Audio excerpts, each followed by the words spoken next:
સ્વામિનારાયણ વચનાનું પ્રકરણનું સાતમું અન્વય નથી સંવત્સરાના માસશ્રી દશમી વાત કાશીના દરબારમાં વિરાજમાન હતા અને વસ્ત્ર ધારણ કર્યા હતા અને પોતાના મુખારની આગળ સાધુ તથા વિલક્ષણની સલાહ ભરાઈને બેઠી હતી. પછી શ્રીજી મહારાજ બોલ્યા છે, શાસ્ત્રમાં જ્યાં જે અધ્યાત્મ વાર્તા આવે છે તે કોઈને નથી અને જમી જવાય છે. માટે અધ્યાત્મ વાર્તા જેમ છે તેમ યથાર્થપણે અમે કહીએ છીએ. શું વાત કરે છે? આધ્યાત્મિક વાર્તા આવે, આધ્યાત્મિક વાર્તા છે. જ્યાં જ્યાં શાસ્ત્રમાં આવે ત્યાં મતિ ભ્રમી જાય. મતિ ભૂમિ કેમ જાય છે? એમાં આપણી દ્રષ્ટિ પડે નહીં અને જેના ત્યાંના શબ્દ કઈ મતિ ભ્રમે. સંન્યાસી મહાત્માઓનો સાંભળી તો હમ બ્રહ્માસ્મી કરી મૂકે. આત્મા શું પરમાત્મા થઈ ગયો. આત્મા પરમાત્મા બીજા છે, જ્યાં બોલે એ બીજો નહીં એમ કરીને ઉપાસનામાં મીંડું આવે અને પછી આ જીવને અધોગતિ જાય. એ આધ્યાત્મિક વાર્તામાં અનંત મતભેદો હાલ્યા જ કરતા હોય દુનિયામાં. આ મહારાજ આપણે આ અન્વય વ્યતિરેકનું વચનાવત આધ્યાત્મિક તત્વ મહારાજ ગુણાતી સ્વામી બોલ્યા છે કે અન્વયને વ્યતિરેક સગુણ નિર્ગુણ એને સમજ્યા વિનાના ઉત્તર કરવા નહીં અને સમજ્યા વિનાનો છે તે એમાં માથું મારવું નહીં. કારણ કે પછી સમજણની ગઈડ અવળી પડી જાય તો પછી બદલવી બહુ કાઠી પડે.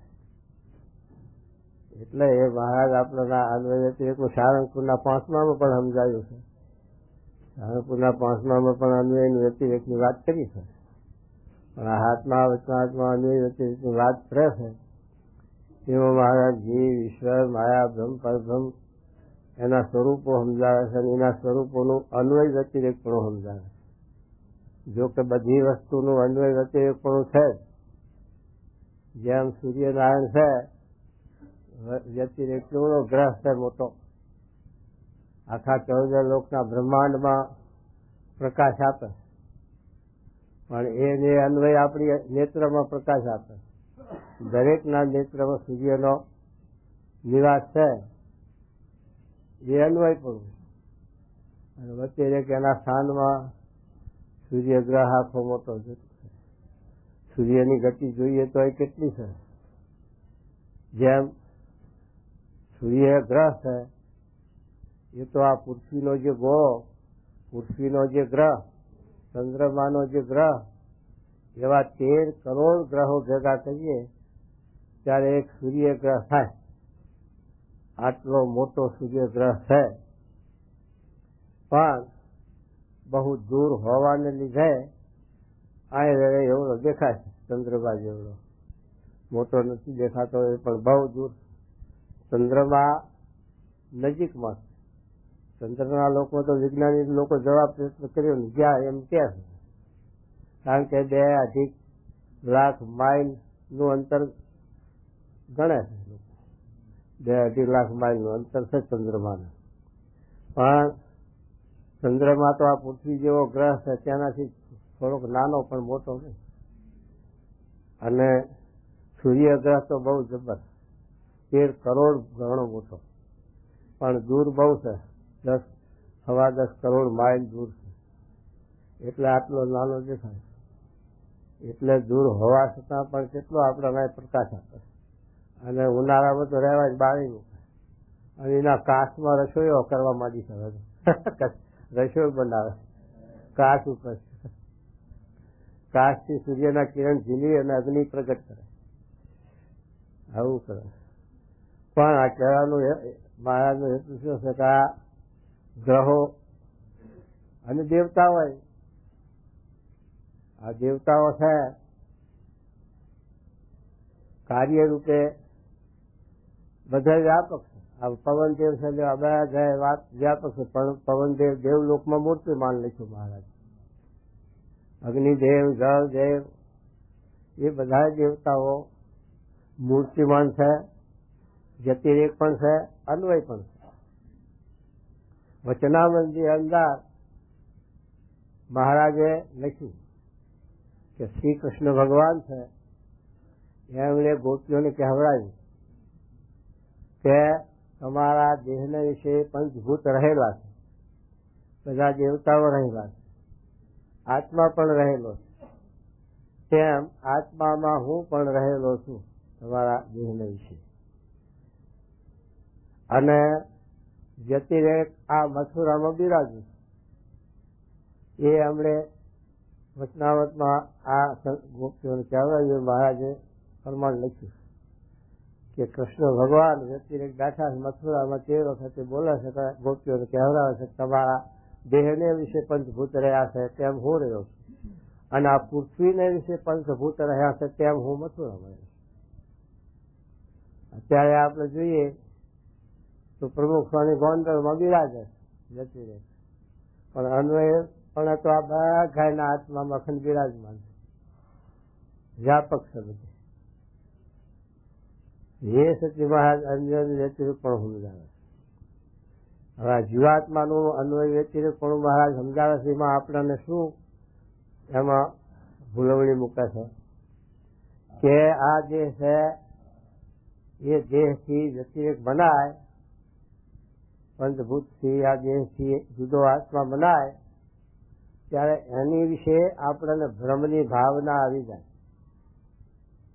બ્રહ્મ આત્મા બ્રહ્મ છે, બ્રહ્મરૂપ છે, અથવા ઈશ્વરની ભાવના આવી જાય તો મહારાજ એ વિપરીતપણું છે, એ ભ્રાંતિ છે. એનું કારણ શું કે દેહમાં જીવ વર્તો હોય તો અન્વયપણે કહેવાય.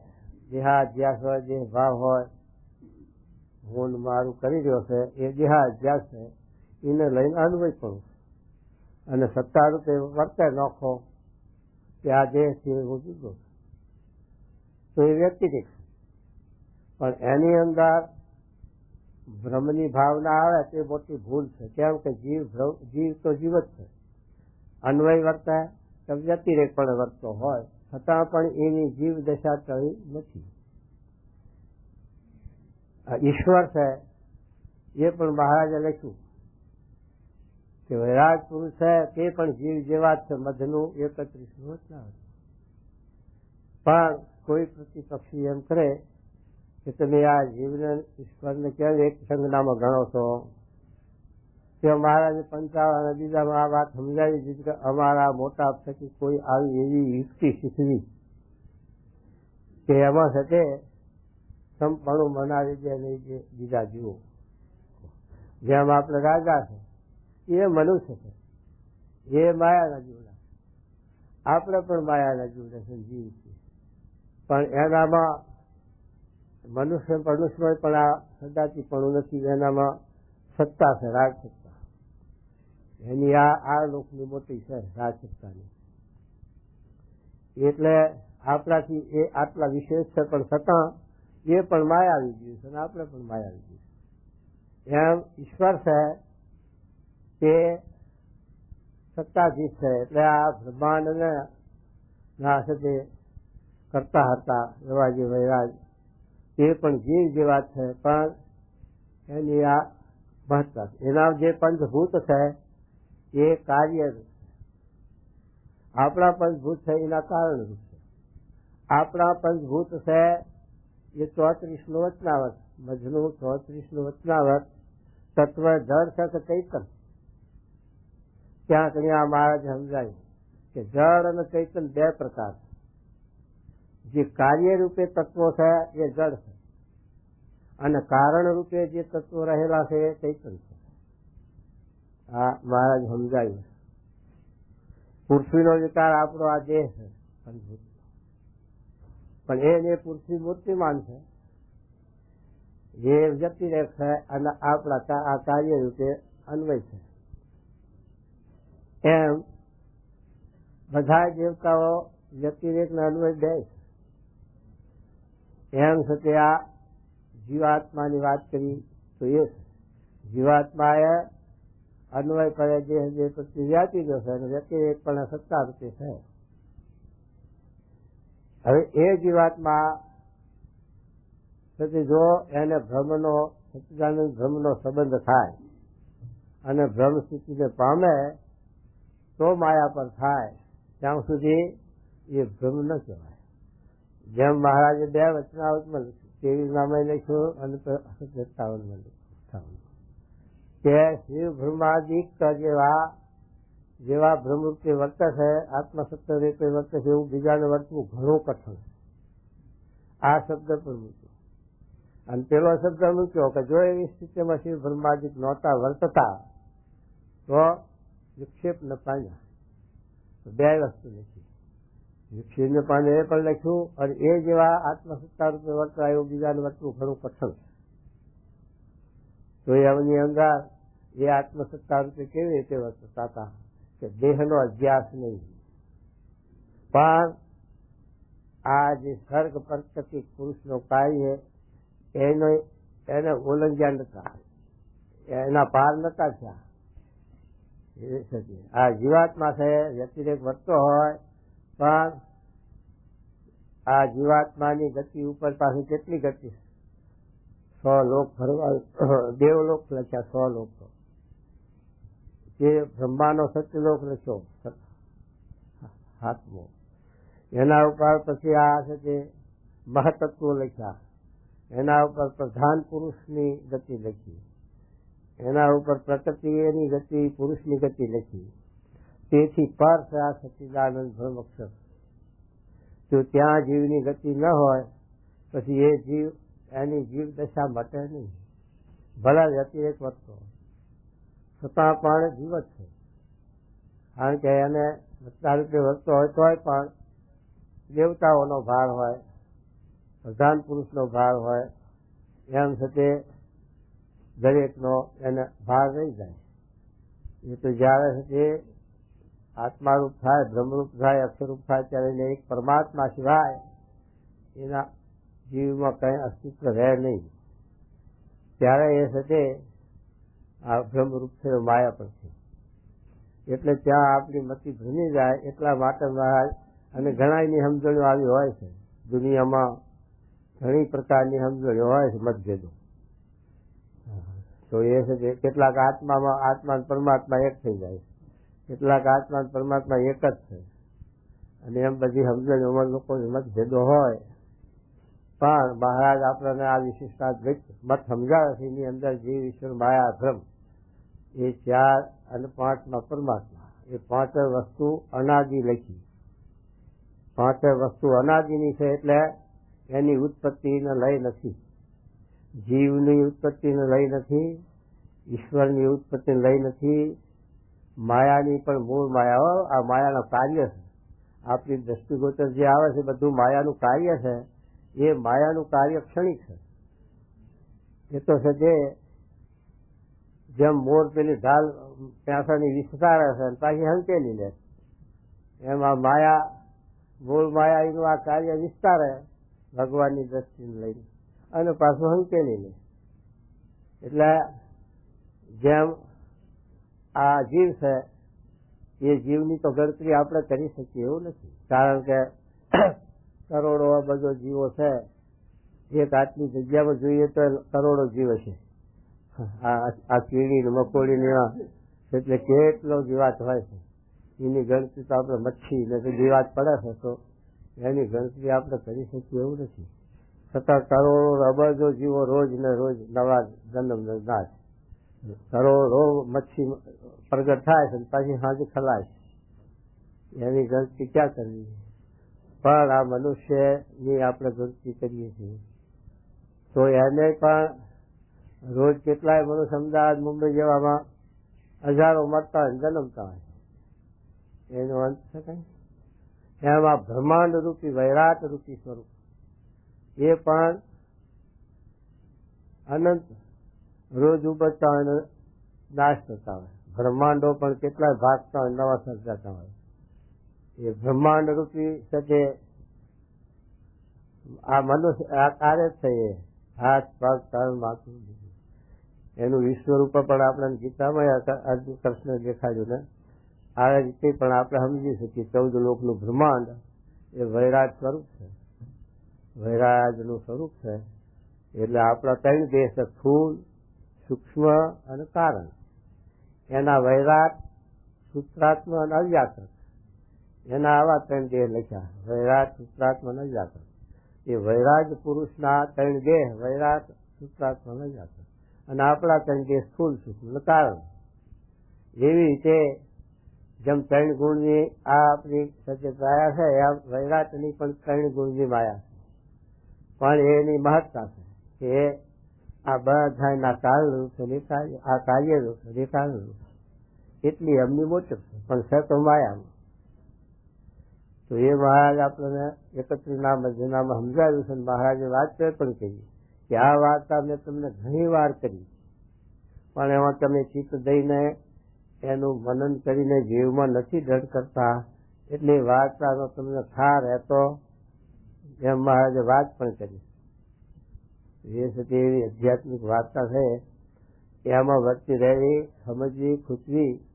અત્યારે આપણે જો હમણાં મહાભારત વંચાતું હોય અને ભીષ્મ પર્વ અને દ્રોણ પર્વ, શૈલ્ય પર્વ, કર્ણ પર્વ એ જો વંચાય તો બધાને ઊંઘ ઉડી જાય. હો, કારણ કે ગદા, ભીમની ગદા આમ ઝાલી છે, દુર્યોધને આમ ઝાલી છે, બથમ બથા, એમાં આપણી વર્તી ખૂટે.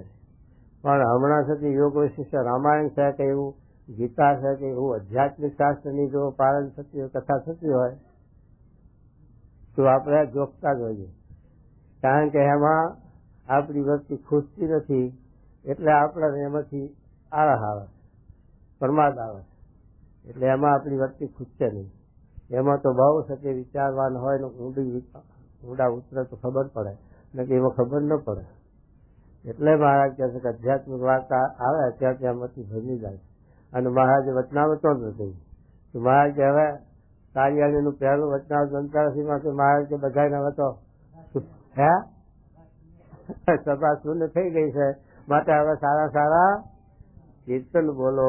મહારાજે પછી ઊંઘ ઉડાડી બધાની, કારણ કે એમાં ઊંઘાઈ જાય એવી વસ્તુ આવે શબ્દ, એટલે બધાને એમાં દ્રષ્ટિ ન પડે, એટલે ઊંઘ આવે. એટલા માટે મહારાજ કીધું. એટલે આ આધ્યાત્મિક વાર્તા એ મહારાજ સમજાવે છે કે જીવ છે એ અન્વય વખતો હોય તો વ્યતિરેક એટલે સત્તા રૂપે વખતો હોય, પણ જીવ દશા મટી નથી. કારણ કે એને જીવથી પાર જે આ જે ગતિ દેવોની નિમા એમાં એને હજુ આગળથી ઓળંગી શક્યો નથી એ માયાના સર્ગ, એટલે જીવ દશા મટી નથી.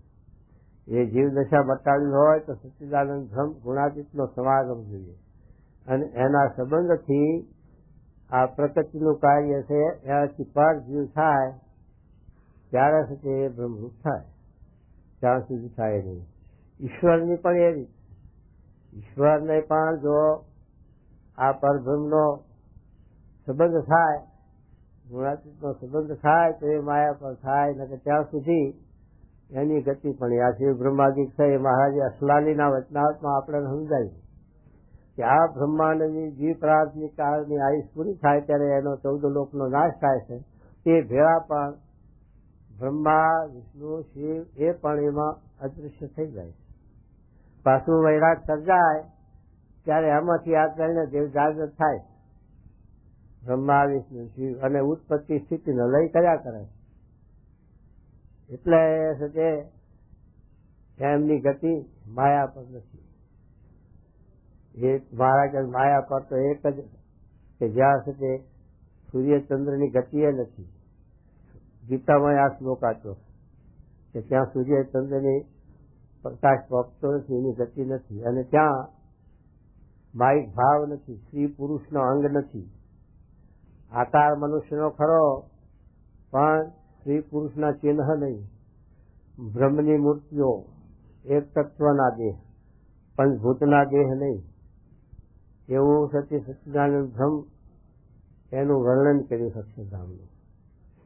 એ ચૈતન્યની ભૂમિકા છે એટલે બ્રહ્મમય દેહ બંધાય, ભાગવતી તનુ બંધાય, એવું મહારાજે નિર્દેશ આપ્યો કે અહીંથી આ જીવ પંચભૂતના દેહને મૂકીને જાય છે ત્યારે તે કેવી ગતિ નિરાકાર. તો નિરાકાર તો છે જ, જીવ નિરાકાર, પણ સાકાર બ્રહ્મની ઉપાસના એ કરીને વિના ધ્યાને કરીને સાકાર બંધાય છે. જેમ આ પક્ષી છે એનું જે બિંદુ એ તો નિરાકાર છે, પાણીનું ટીપું, પણ એને સેવવાથી એ પક્ષી એને સેવા છે. 3 પ્રકારના પક્ષી લખ્યા, કેટલાક પાંખમાં રાખીને સેવા છે, કેટલાક દ્રષ્ટિ દ્વારા સેવા છે, અને એ કેટલાક છે પંખ હશે, એ રીતે સેવા 3 પ્રકાર લખ્યા. આ કુંજરા છે એ ઈડા મૂકીને પછી જતા રહે પરદેશ ભાલવાની ચરવા, પણ ત્યાં એની દ્રષ્ટિએ વર્જિન પામે એવું એનામાં ભગવાને એ શક્તિ મૂકી. આ કબૂતરને છે એ તે પાંખમાં રાખીને જ છે, આ કાચને છે એ દ્રષ્ટિ દ્વારા છે. એમ છે તે એમ આવા મોટા પુરુષ હોય એ આપણા દ્રષ્ટિ દેવાની સેવા, ભેગા રહેવાથી સેવા એવું નહીં, ભલે દૂર હોય. નચિકેતાનું તમે પેલા જેવા નચિકેતા ક્યાં સત્યકામ જાબાલીનું દ્રષ્ટાંત આપો છો તમે કે સત્યકામ જાબાલી આયા ગુરુ પાસે, ત્યારે ગુરુને કહ્યું કે મારે તમારી પાસે આ સમાગમ કરવા જ્ઞાન લેવા રહ્યું. તો ગુરુએ તરત આજ્ઞા કરી, લો આ ગાય લઈને ચારવા જાઓ અને ચારજો, અહીંયા આવવાનું નહીં. એ ગાયની વસ્તી વધે, 200-400 ગાયો થઈ જાય ત્યારે પછી આવજો. કોની શ્રદ્ધા રહે વિચાર કરો. સમાગમ કરવા કોઈ ઉભો રહેવા તૈયાર થાય તો એ છે તે ગાયો લઈને જાય ખરા, પણ ગુરુની દ્રષ્ટિ દ્વારા જ્ઞાન થઈ ગયું અને ગાયો લઈને આવ્યા ત્યારે પછી ગુરુએ પૂછ્યું કે સમાગમમાં તો રહ્યો નથી, મેં તને વાતો નથી કરી, કથા વાર્તા નથી કરી, જ્ઞાન ક્યાંથી થઈ ગયું? કે ગુરુ મહારાજ તમારી દ્રષ્ટિથી, તમારી પ્રેરણાથી બીજે ક્યાંથી થાય? એ છે તે જ્ઞાન અને આ પ્રેરણા થઈ ગઈ, જ્ઞાન પૂરું તો. એમ આવા મોટા પુરુષે આપણને આવી રીતે સેવે, આપણને ખબર ન પડે, આપણે વર્જી પામીએ એમની દ્રષ્ટિથી, પણ એમની દ્રષ્ટિ આપણા ઉપર છે કે નથી, અને છે તો એમની દ્રષ્ટિ આપણા ઉપર કેમ રહી શકે એ રીતે આપણું જીવન હોવું જોઈએ. નકર પછી દ્રષ્ટિ ન થાય. જો આપણું જીવન ન હોય એમાં તો પછી દ્રષ્ટિ ક્યાંથી થાય? તો પછી અખંડ ભેગા રહે ને ગમે તેમ તોય કાંઈ હાથો બાંધે નહીં, તોય પણ થાય નહીં. અને ફરી પાછું બીજી વાત કરી કે ગાયનું વાસરું પણ બીજી ગાયનું રજવું તો એ ગાય એને ઊંઘે નહીં. એમ આવી ભક્તિ પતિવ્રતાની कि एक गुरु का आसरा, एक गुरु की आस और अन्न से उदास. પછી બીજા ક્યાંય આપણી વસ્તી જઈ ડોંડવી ન જોઈએ. આપણને પ્રમુખ સ્વામીને ઓળખ્યા કે આ ગુણાતીત પુરુષ છે, મહારાજના ધારાખંડ છે, માયા પર છે, અને આ થકી જ મારો મોક્ષ થશે, અને આ થકી જ મને જ્ઞાન થશે, આ થકી જ મારો છેલ્લો જન્મ થશે. આ સિવાય બીજે ક્યાંય છે તે માલ નથી. આવી રીતે આપણે સમજી વિચારી અને સતી પછી સમાગમમાં જોડાણા પછી એમાં કોઈ જાતની શંકા, સંશય, મનુષ્ય ભાવ કે ડગમગાટ રહેવું ન જોઈએ. પછી સંશય ન થવું જોઈએ. પહેલું સત્ય આપણે વિચારવું. હોરે હોરે યુદ્ધની બ્રહ્માનંદ સ્વામી કીર્તનમાં બોલ્યા કે હોરે હોરે યુદ્ધ ન કરીએ, અને કરીએ તો પછી કટકા થઈને પડીએ. એમ હોરે હોરે શું કે દેખા દેખીને કીધા કીધું. પણ આપણે તપાસ કરવો. ભગવાને બુદ્ધિ આપી છે આપણને કે 3 પ્રકારની શુદ્ધિ જોઈએ ગુરુની. પોતે કોને સેવ્યા છે, એમના ગુરુ કેવા સમર્થ હતા, એમના થકી કેવા શીશ પાકે છે, એમનું ચારિત્ર વર્તન કેવું છે એ આપણે જોવાનું. અને મહારાજે ગીતામાં શું, ભાગવતમાં શું, વચનામૃતમાં શું, બધા એમાં એમના જે ગુણોનું, એમની સ્થિતિનું, એમની વર્તનનું વર્તન કરે, વાતું કરીએ તો આપણે તે અનુભવ કરવો, સહેવાસ કરવો, જોવું, પછી મન હૂંકવું. અને માથું હૂંપ્યા પછી ડગમગાટ નહીં, પછી કોઈ જાતની સંખ્યા નહીં. પેલા રેણુકાના ઘોડે કે બહુ રૂપાળા છે એટલું એ પણ આપણે બીજે મન જવું જોઈએ નહીં, તો આપણું કાર્ય સિદ્ધ થાય અને તો મોટા પુરુષની આપણા ઉપર દ્રષ્ટિ પડે અને આપણું કામ થઈ જાય. પછી બહુ દાખલો ન કરવો પડે, તો પછી સતીના હાથે બધી સતી સમજાઈ જાય ને જ્ઞાન બધું થઈ જાય. જે મહારાજ આપણને સમજાવે છે આમાં અન્વયને વ્યતિરેક વાત સમજી લેવી કે અન્વય શું છે કે આ વ્યાપક, આ જીવ બધા એમાં અન્વય પણ રહેલો છે ને સત્તા રૂપે વર્તતો હોય. નો જય સ્વામિનારાયણ, પધારો. કોણ ખાવું છે? ભાતમાં છે ને? હે કોણ ખાશો? જોતા ઊંઘ આવી ગઈ હતી, ઊંઘ આવી હતી, ઊંઘ આવી હતી ને કે સારું શું ઊંઘ આવી?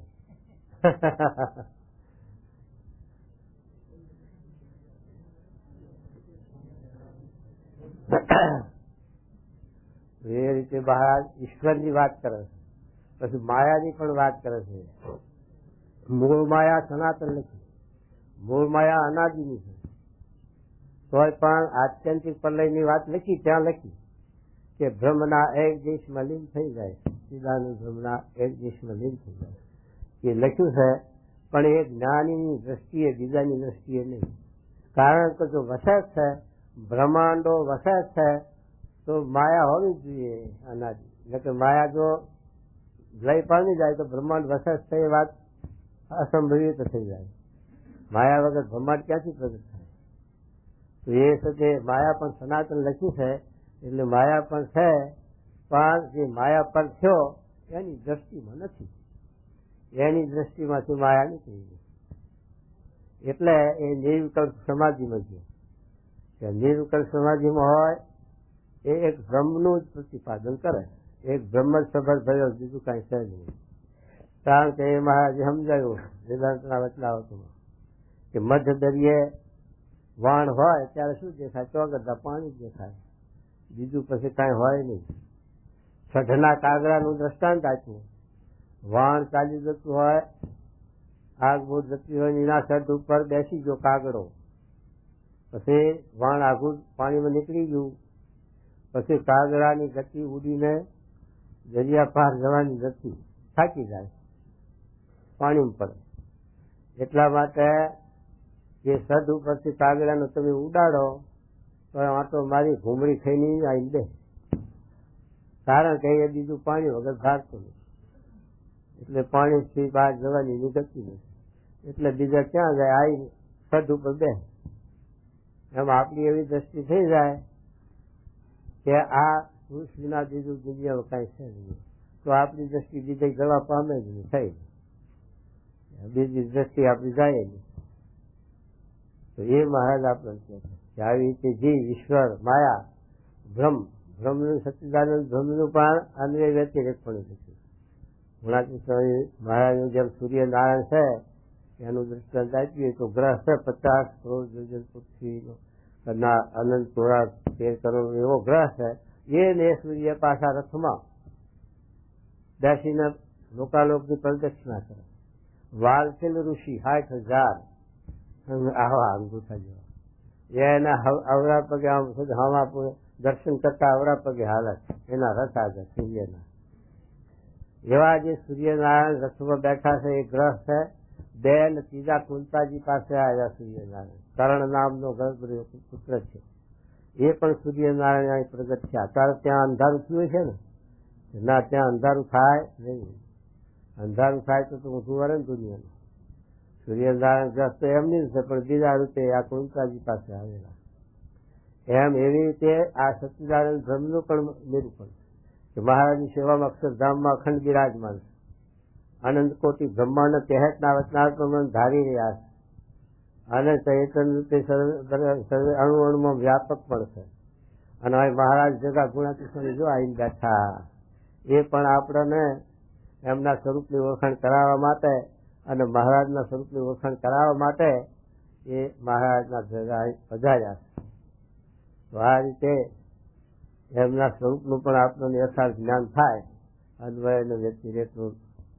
તો એ મહારાજ આપણને આ હાથના વચનાત્મા એ સમજાવવા માંગે છે. હવે શું કે સાંભળજો હો. જ્યાં જ્યાં અધ્યાત્મ વાર્તા આવે છે, હા, ત્યાં ભ્રમી જવાય.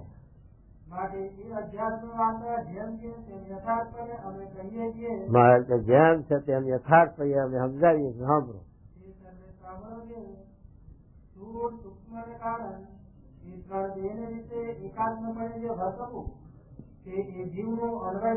આ જીવનું અન્વયપણું સમજાવે છે. શું કે સ્થૂળ આ દેહ સ્થૂળ દેખાય છે, સૂક્ષ્મ દેહ છે મન છે. મન ને બુદ્ધિ ને ચિત્ત ને અહંકાર ને સૂક્ષ્મ દેહમાં આવ્યા. આ પંચભૂત નો દેહ એ સ્થૂળ દેહમાં આવે છે. આ 19 તત્વનો દેહ છે સૂક્ષ્મ દેહ છે. અને કારણ દેહ છે એનું અજ્ઞાન છે. કારણ દેહ એ વસ્તુ નથી. કારણ દેહ એટલે અજ્ઞાન. આ ત્રણ દેહ, આ શરીરના ત્રણ દેહ છે. સ્થૂળ સૂક્ષ્મ કારણ. ત્રણ ગુણની માયા છે. રજો ગુણ, તમો ગુણ, સત્વ ગુણ. એમાં આ ત્રણ ગુણ નિષ્કુળાન સ્વામીએ લખ્યું છે. ધાર અણીને ધબાકો, શેખ સરોડીને પોપટો, નોર ખરીને ડાબલો, આવું લખ્યું. નોર ખરીને ડાબલામાં બધા જનાવર આવી જાય. અને શેખ સરોડી પોપટામાં બધું અનાજ આવી જાય. ધાર અણીને ધુબાકો એમાં બધા હથિયાર આવી જાય. આ ત્રણ ગુણની માયા નિષ્કુળાન સ્વામી સારું લખ્યું. એને દ્રષ્ટાંત આપ્યું છે કાવ્યમાં. ચાત્રી ગુણી માયા છે. જે ત્રણ ગુણની માયા છે એમાં આ જીવ વ્યાપક અને એ જીવ એ રૂપે થઈ ગયો. તો એના અન્વય પણ બતાવ્યું કે એમાં ભળી ગયો કેમ અન્વય. પછી હવે વ્યતિરેક ની વાત કરે. હા, જો આ વ્યતિરેક પણ એને સત્તા માત્ર જે કેવો, ત્રણ ગુણ થી પર, ત્રણ દેહ થી પર કેવો એ સત્તા. એ ઈશ્વર ની વાત આવી.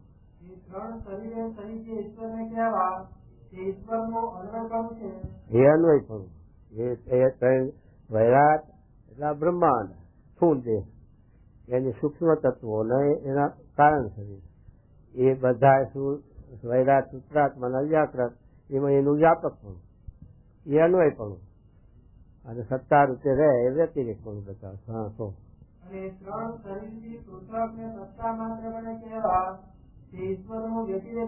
હા ઈશ્વર નું વ્યતિરેક પણ. હા, હા,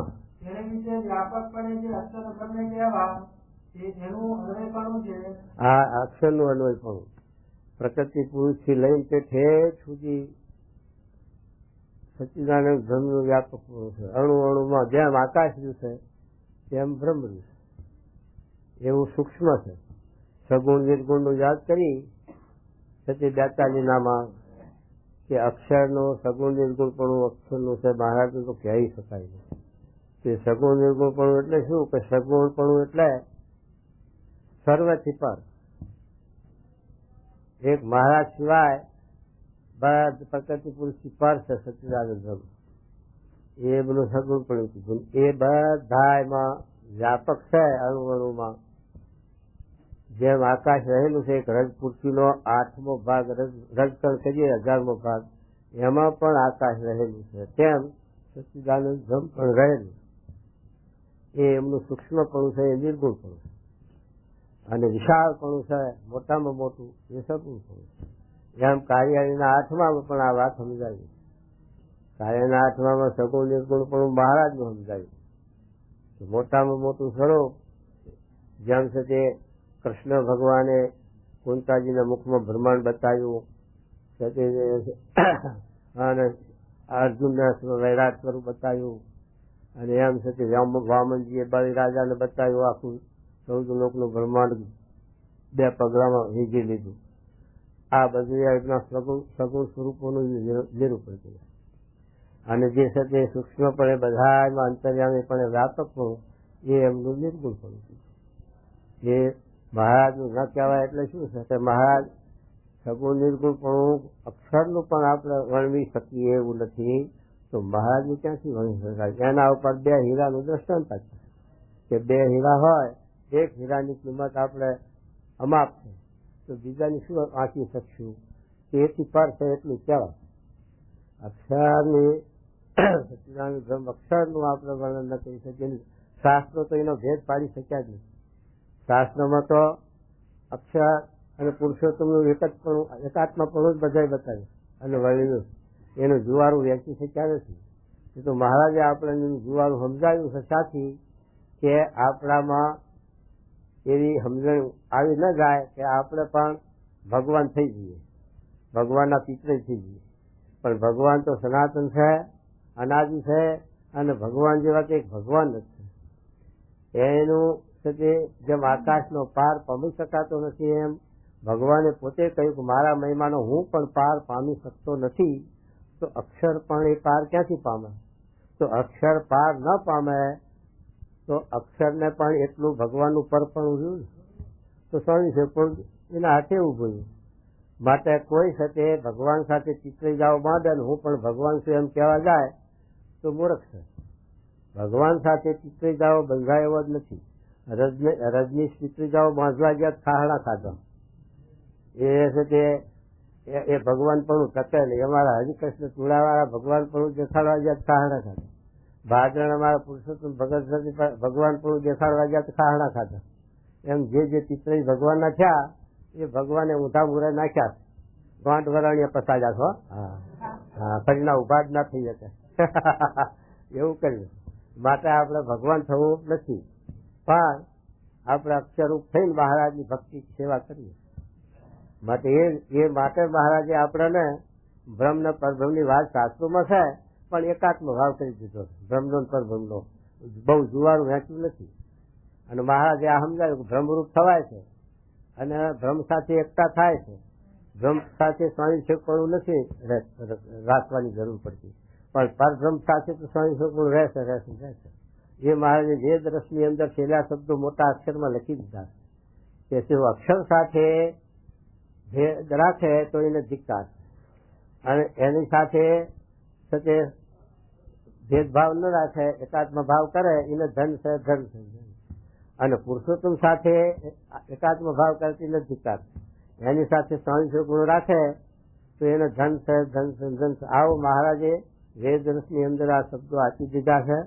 અને કાર્યાળીનું ને એ વચનાવતોનું 13મું એવા બધા વચનાવતમાં મહારાજે બહુ સ્પષ્ટીકરણ કર્યું છે ઉપાસનાને માટે કે એમાં કોઈ જાતની આપણને ભ્રમણા ન થાય કે આપણી મતિ ભમી ન જાય. એના માટે મહારાજે કોઈ વાતે અવિદ્વાન વાત રાખી જ નથી.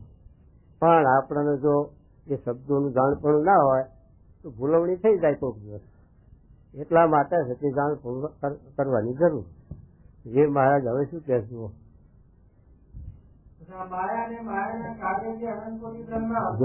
અને માયાના કાર્ય અનંત કોટી બ્રહ્માંડ,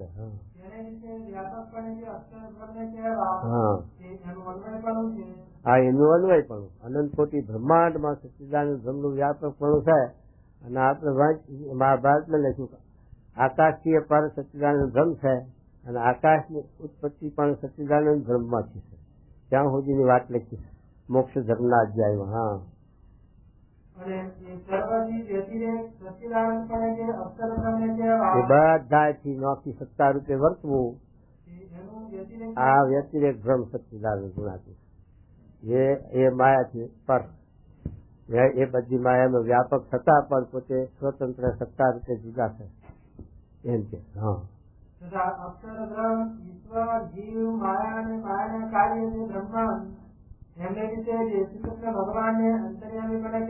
ભગવાન ના પુરુષોત્તમ નારાયણ જે અંતર્યામી પણ અનંત કોટી બ્રહ્માંડમાં વ્યાપક છે તે અક્ષર જેમ વ્યાપક છે તેમ અક્ષરમાં પણ પુરુષોત્તમ નારાયણ વ્યાપક છે. એમની સત્તા બધાય વ્યાપક છે. જેમ રાજીવ સાહેબ છે આપણા વડાપ્રધાન છે અને અમરસિંહ ચૌધરી સાહેબ પણ આપણા વડાપ્રધાન છે, પણ એ વડાપ્રધાન અમરસિંહ સાહેબ ચૌધરી સાહેબ છે એમાં પણ રાજીવ સાહેબનું વ્યાપકપણું ખરું અને વ્યતિરેક દિલ્હીની ગાદી ઉપર બિરાજમાન છે.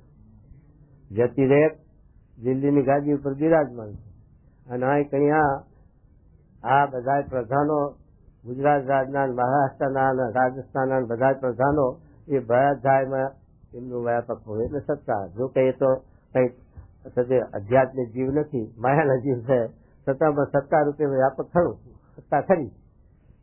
અને આ તો છે તે આ તો જીવ સ્વરૂપો છે એટલે એમની સત્તા તો વ્યાપકપણે અંતર્યામી પણ બધી અનંતકોટી બ્રહ્માંડ હસ્તામાં દેખાય અને આ દેખવું એક જ છે. આ તો માયાના જીવ છતાં પણ આ રીતે એમની સત્તા. અત્યારે આ પ્રમુખ સ્વામી આપણા બિરાજમાન છે, અત્યારે હાલ ગોંડલમાં વ્યતિરેક બિરાજમાન છે અને અન્વય પણ બધામાં આપણા વ્યાપક છે. એ ત્યાં બેઠા બેઠા એમની પ્રેરણાએ આપણે આ બધા આમ બેઠા છે, નખા હખણા રહીએ કઈ. હા, નકર માકડા ઘરનો ખાપડો તોડી નાખે. હા, પણ હવે ટાટા થઈને બેઠા છીએ એમની પ્રેરણા અને એમનું વ્યાપક પણ છો બધામાં. એ સચેત અન્વય સ્વામી અન્વય પણ આ રહ્યા છે અનંત આ બધા મંદિરોમાં. અહીંયા આપણા એકલા થાય નહીં, એ તો સચ્ચિદાનંદ બ્રહ્મ છે, અનંત કોટી બ્રહ્માંડમાં વ્યાપક. પણ આપણી દ્રષ્ટિએ આપણી જોઈએ તો આપણા આ સચિ સંપ્રદાય પૂરતા કહીએ તો પણ દરેક મંદિરોમાં શું, દરેક હરિભક્તોમાં શું, દરેક સંતોમાં પાસુમાં સ્વામીનો વ્યાપક પણ અને વ્યતિરેક બેઠા છે ગોંડલમાં. આ રીતે કૃષ્ણ ભગવાને પણ સમજાયું અને આ રીતે આ મોટા પુરુષમાં અન્વય વ્યતિરેક પણ લ્યો, અન્વય ને વ્યતિરેક. વ્યતિરેક સ્વામી ક્યાં બેઠા છે, અન્વય પણ આપણા વ્યાપક. એવી રીતે મહારાજ પુરુષોત્તમ નારાયણ પોતે અક્ષરધામના તખતમાં બિરાજમાન છે અને અનંત કોટી બ્રહ્માંડમાં એમની સત્તા વ્યાપક છે. એમ છે કે જો તમને એમ મનાય કે અક્ષરધામ મહારાજે લખ્યું છે, બોલો હું ક્યાં હતો, ક્યાંથી આવું છું, ક્યાં જાઉં, બોલો એવું લખ્યું છે ને શબ્દ. હું ક્યાં હતો, ક્યાંથી આવું છું, તો આપણે શું બતાવીએ ક્યાં હતા ને ક્યાંથી અક્ષરધામમાં હતા ને અક્ષરધામ છે, પણ આ અક્ષર મનાય નહીં પાછું કે અહીં બિરાજો છો ને અહીંથી બધા વિતરણ કરો છો, એમ મનાશે નહીં? મનાયો અઘરું પડશે, એ વાત અઘરી પડે. હા, અક્ષરધામ છે અને અહીં બિરાજો છો ને અહીં રહ્યા બધા વિતરણ કરો છો, જતી રહે અહીં જતી રહો છો બીજા અન્વય છો. અરે જો અરે અરે બોલો અંતર્યામી પણ કેવા, નિયંતા પણ કેવા, એ અન્વય પણ ભગવાનનું. એ એક ઠેકાણા રહ્યા થતા અન્વય પણ બધા વિતરણ છે અને એમની દ્રષ્ટિથી જ અનંત કોટી બ્રહ્માંડનું સંચાલન થઈ રહ્યું છે. ગમે તે પુરુષ દ્વારે લખ્યું છે, લોયાના 15 કહ્યું કે પુરુષ દ્વારે આ અનંત કોટી બ્રહ્માંડની ઉત્પત્તિ કરું છું એટલે પુરુષનું વ્યાપકપણું છે. ત્યારે લોયાના 15 સંતોએ પૂછ્યું છે, મહારાજ હવે આ રીતે પુરુષ દ્વારે તમે અનંત કોટી બ્રહ્માંડનું સર્જન કર્યું એટલે પુરુષનું વ્યાપકપણું, એટલે શાસ્ત્રોમાં તો પુરુષને જ પુરુષોત્તમ બહુધા કયા છે, તો પછી આ પુરુષનું વ્યાપકપણું સમજવું કે અક્ષરનું સમજવું કે તમારું? ત્યાં મહારાજ બોલ્યા કે સૂર્ય એ રૂપે પુરુષ રૂપે પણ મારી પ્રેરણાથી મારી ઈચ્છાથી એનું વ્યાપકપણું છે, માટે મારું સમજવું. જેમ સ્વામીની આજ્ઞાથી તમે કોઈ કાર્ય કરવા સ્વામી પ્રેરણા કરે કે આ કાર્ય તમે કરી આવો એટલે તમે જ્યાં જાઓ ત્યાં સ્વામી કાર્ય કરવા ગયા છે એમ સમજી શકાય. એવી રીતે આ પણ મૂળ પુરુષ દ્વારે ભગવાને પ્રેરણા કરી અને આ અનંત કોટી બ્રહ્માંડનું સર્જન કર્યું. પછી મનુષ્યના એક જ પ્રેમમાં આ શબ્દ લખ્યા, તો તમારામાં પુરુષોત્તમમાં ફેર છે. જીવ આ પુરુષમાં પુરુષોત્તમમાં અંતર કેટલું? તો અહીંયા પણ પાછું સમજાવી દીધું કે જેમ જીવને ઈશ્વરને અંતરાય છે, જીવ અને ઈશ્વર એમાં જેટલો તફાવત છે એટલો ઈશ્વરમાં અને પુરુષમાં તફાવત છે, અને ઈશ્વરમાં અને પુરુષમાં તફાવત છે એટલો પુરુષમાં અને પુરુષોત્તમમાં તફાવત છે. આ તારતમ્ય પણ પાછું બતાવ્યું. એટલે આ બધા શાસ્ત્રોમાં આવી વાંચ્યો ઘૂંટ્યો હોય તો આપણે મહારાજ સ્વામી સમજાવી ગયા. નથી તો આમાંથી બહાર હુંહરો કોઈ નીકળી શકે એવો જ નથી. આ તો ભાગનું માદરું છે. અહીંથી હુંહરો કોઈ પડી શકે એવું નથી આ જ્ઞાન બાબતમાં. અનંત વિકમલાઓને અનંતભાઈ ચક્રાવા આવે. એટલે આ તો મહારાજ સ્વામીની દયાથી આપણને આટલો વાસે અધીશપણે સમજાય છે. નકર શાસ્ત્રોમાં તો એવી ગૂંચવણી અને એવી વાતો કે એમાં અધ્યાત્મમાં ઉતરવું બહુ કઠણ છે. બીજી વાતો સમજાય છે, લીલા ચરિત્રની વાતો સમજાય, ભગવાનના લીલા ચરિત્ર ગાવા અને સાંભળવા. મહારાજ કીધું કે કાંઈ ના સમજાય તો એ કરવું. એમ પછી આટલું શું કરાય? કારણ કે આમાં દ્રષ્ટિ પર અઘરી છે, ઊંઘ આવે. એટલે મહારાજ ભગવાનની લીલા ચરિત્ર મને ગૂંચવી લેલું થાય જાઓ. એટલે ચાલું સરળ તો એ કરતું શું કે હરે અને સર્વથી કૃતજ્ઞપણે કરીને ભગવાનના અને સર્વથી કૃતજ્ઞપણે કરીને પોતાના ભૂલોક ધામને વિશે જે બ્રહ્મજ્યોતિ એને વિશે રહ્યા છે એમ જે કહેવું છે તો એ ભગવાનનું વ્યતિરેક પણ છે. હા, એ વ્યતિરેક પણ છે અને અન્વય પણ બતાવે. આવી રીતે ભગવાનનું અને બ્રહ્મનું અને માયાનું, ઈશ્વરનું, જીવને ઈશ્વર એ માયામાં અને વચમાં માયા રહી પછી બ્રહ્મ.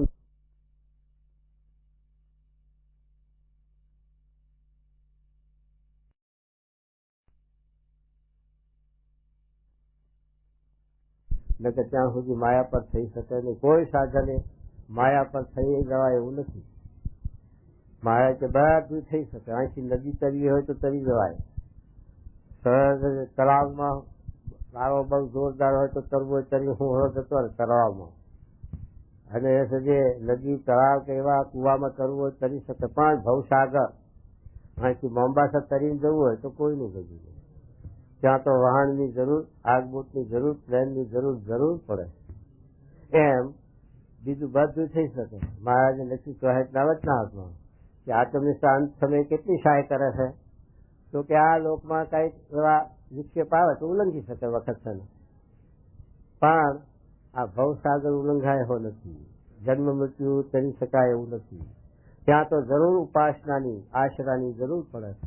એમ મહારાજે ચોયતનામાં લખ્યું. એટલે સાધન એ કરીને કોઈ ભવસાગર કર્યો નથી અને કરી શકશે નહીં. કેવળ આશરો.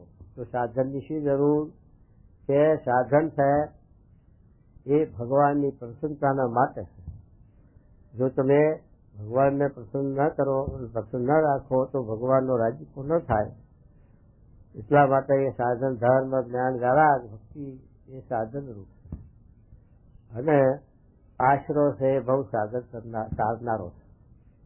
માટે સતી મહારાજ કહે છે ભગવાનનો જે દળ આશરો એ જ ભવસાગર કરવાનો ઉપાય છે. અને એમાં આપણે જો કાબુમાં ન કરી શકીએ દેહના ભાવો, તોય પણ જો આશરો દળ હશે તો આ જન્મે તો બીજા જન્મે પણ ભગવાન છોડશે નહીં. અને આશરો જો દળ નહીં હોય અને સાધન તમે ગમે તેટલા તે કરો, દેહને તોડી નાખો. જૈનના સાધુના ઘોડે તે તમે દેહનો અંત લાવી દો તોય પણ આ ભવસાગર નહીં કરાય. એ માર્ગજી ભાષાના ગ્રંથો ઉભા કર્યા હરિહંત રાજાએ અને તે વેદથી વિરુદ્ધની આ પક્ષી કહીએ કે ભગવાન છે જ નહીં. અને કર્મ ખપાવીને કેવડી થઈ જવાનું. તે કર્મ ખપે નહીં, કેવડી ખવાય નહીં. એ બધી એ માન્યતાઓ પોતાના મનની ધારી છે. વેદનું પ્રમાણ નથી. અને વેદનું પ્રમાણ ન હોય તો મહારાજ ના પાડી કે વેદનું પ્રમાણ ન હોય એ વાત અમને માન્ય નથી એમ કીધું મહારાજે. તો એ છે તે આપણે આ સમજવાની વાત કે સાધન એ કરવાના છે એમને પ્રસન્ન કરવા, પણ મોક્ષ તો એમના આશ્રત છે. તો એ શું કહે છે બધું? અને સર્વથી કૃતજ્ઞપણે કરીને પોતાના ગુણોગાન વિશે જે બ્રહ્મજ્યોતિ એને વિશે રહ્યા છે એમને કહેવું એ ભગવાનનું વ્યતિરેકપણું છે. હા, ભગવાનનું વ્યતિરેકપણું. જેમ જીવનું વ્યતિરેક અન્વય વ્યતિરેક સમજાયું, ઈશ્વરનું સમજાયું, માયાનું એ સમજાયું. માયાનું એ અન્વય વ્યતિરેકપણું છે. અને બ્રહ્મનું છે અને મહારાજ પણ બ્રહ્મનું છે. વ્યતિરિક અન્વય વ્યતિરિક ગુણ બધાયનું છે, પણ હવના સ્થાનમાં, હવના કાર્યમાં. અન્વય વ્યતિરિક તો સૂર્યનું, પણ સૂર્યનું કાર્ય આંખમાં દ્રષ્ટિ આપે છે, બીજું કાર્ય નહીં. જે બીજા સ્થાનનું એ બીજો કાર્ય કરનારો. એમાં અમલદારો બધા સાથે જેની જેટલી સત્તા એટલું કામ કરી આપે, બીજું નહીં કરવાનું. ભાઈ બધા એની સત્તાધીશ તો નહીં. આપણે આવ્યા હતા ને નગરમાં ભાષણ કરવા, રાષ્ટ્રપતિ, એમની સત્તા બધાની, આખા ભારતની સત્તા એમની સહી. એક સહી કરે એટલે કરતા કબૂલ મંજૂર, સહી ન થઈ હોય તો સુધી મંજૂર નહીં. એમ છે તે બધા ઉપર સત્તા, અક્ષર બ્રહ્મના ઉપર સત્તા પુરુષોત્તમ એમની સહી થાય ત્યારે મંજૂર. અને બીજાની સત્તા છે એ અમુક એરિયામાં, અને એમને લઈ ભગવાનને લઈને દેવતાઓને આપણે માનતા કરીએ તે પણ એમની ઈચ્છા હોય તો એ ફળીભૂત કરી શકે, ન તો ફળ નહીં. દેવની સ્વતંત્રતા નથી, એ ભગવાનના આધીન રહીને કાર્ય કરે છે. આવું શાસ્ત્રમાં લખ્યું છે. અને એ સુધી તો એ આપણે વાત એક ભગવાનના અનંત કોટી બ્રહ્માંડમાં કોઈ શકે સ્વતંત્ર નથી. એ બધા એમના આધીન છે, એમને લઈને એમની મોટપ છે. જેમ સરકારના પટ્ટાને લઈને મોટપ છે અમલદારની. પટ્ટો ઉતરે એટલે કોડીના, ઉતર્યો અમલ કોડીનો. પેલા ભાઈ વાત કરે દાદો પાંડુરંગ શાસ્ત્રી એમના પ્રવચનો કહ્યું છે કે મિનિસ્ટર હોય, રાજી જેવા ભલે મિનિસ્ટર અને અમરસિંહ ચૌધરી જેવા મિનિસ્ટર ભલે, પણ જયારે એમની સત્તાથી પ્રધાન પદેથી ઉતરી જાય પછી એસટીમાં બેસવું હોય તો લાઈનમાં ઉભું રહેવું પડે ટિકિટ લેવા. પણ કોઈને એમ ના થાય કે આ પ્રધાન સાહેબ છે લાવો આપણે ટિકિટ એમની આપણે લઈ જઈએ, એમ કોઈને ન થાય. પછી તો હવે પબ્લિક જેવા પબ્લિક, સત્તા ઉતરી એટલે થઈ ગઈ. પછી એવું ન ચાલે. એમ સત્તાધીશ એક ભગવાન જ છે, બીજા બધા એમના આધીન. અને એ કાર્ય કરે ખરા, પણ એમની પ્રેરણા હોય એટલી. એમની ઈચ્છા ના હોય તો કોઈ કાર્ય ન કરી શકે. ડિસમિસ, નોકરી પરથી ડિસમિસ કરી નાખે ભગવાન. તો એ પછી ના ચાલે. પછી શું કે જુઓ. અને પુરુષોત્તમ ભગવાન, અક્ષર બ્રહ્મ, માયા, ઈશ્વર ને જીવ એ પાંચ ભેદ છે અનાદિ છે. જો આ પાંચે ભેદ અનાદિ લખ્યા એ વિશિષ્ટાદ્વૈતનો મત છે. રામાનુજાચાર્યનો આ મત છે. રામાનુજાચાર્ય વિશિષ્ટાદ્વૈત મત પ્રવર્તાયો છે, પણ એમાં એક છે કે એમણે જીવ, ઈશ્વર ને માયા ત્રણના સ્વરૂપ સમજાયા છે. એટલે જીવ ને ઈશ્વર એક સંજ્ઞામાં ગણ્યા છે, અને બ્રહ્મ ને પરબ્રહ્મ એક સંજ્ઞામાં ગણ્યા છે. એટલે જીવ, ઈશ્વર ને માયા ત્રણના જ સ્વરૂપ સમજાયા છે. અને મહારાજે આ સ્પષ્ટીકરણ કરીને જીવમાં મત બે પક્ષ કર્યા અને ઈશ્વરમાં આ બે મત કર્યા કે ભક્ત અને ભગવાન જાય વ્યતિરેક રહે છે. ભગવાન ને ભક્ત એક થઈ શકતા નથી. જો આ જીવ ઈશ્વર ને માયા હોય તો જીવ માયા પર થાય પછી ક્યાં જાય? જો નિરાકાર હોય તો તેજમાં તેજ ભરી જાય, એ સાચું. પણ જો વ્યતિરેક હોય તો પછી એની સંજ્ઞા ક્યાં નાખી? એ ભગવાન થાય તો એ ભક્ત રહે જ, તો પછી એ ભક્તની ભગવાનની બે વ્યાખ્યા જુદી પડી. એટલે બ્રહ્મ ને પરબ્રહ્મની બે વાત છે શાસ્ત્રમાં, પણ સૂક્ષ્મ રીતે છે અને એનું સ્પષ્ટીકરણ બહુ નથી કર્યું. એટલે બીજા લોકો એક બે કરે, બ્રહ્મની પરબ્રહ્મનું બધી એક ભેગું વાંચે. એ કે હરે. અને પુરુષોત્તમ ભગવાન, અક્ષર બ્રહ્મ, માયા, ઈશ્વર ને જીવ એ પાંચ ભેદ અનાદિ છે.